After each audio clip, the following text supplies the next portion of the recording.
So we're going to look at regression line on the CAS. The regression line is the line of best fit. It's just a calculated one, and it is an actual specific line.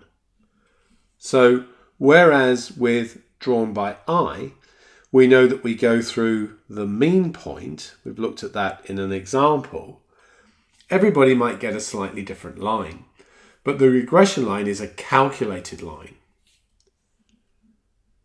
When there is a strong positive or strong negative correlation between the points plotted, a line of regression, a calculated line of best fit as I've mentioned, can be calculated on our CAS and drawn and used to make predictions.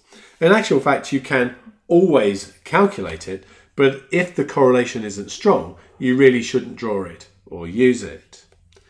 So we've got some examples here, one with a negative and one with a positive correlation. So let's look at this graph below. It's just an example of what we should actually produce.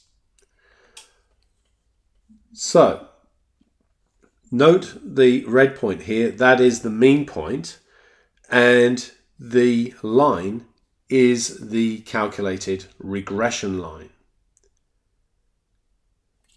So things you should note, the scatter graph has a title.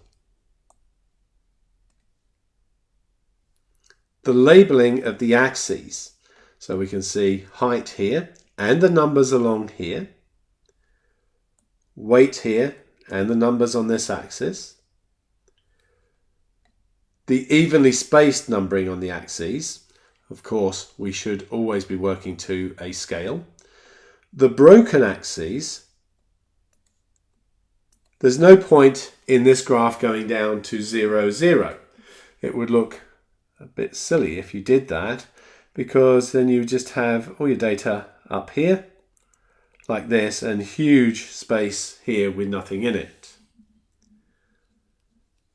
The line of best fit going evenly through the plotted data, and the mean point, as I mentioned, is shown in red.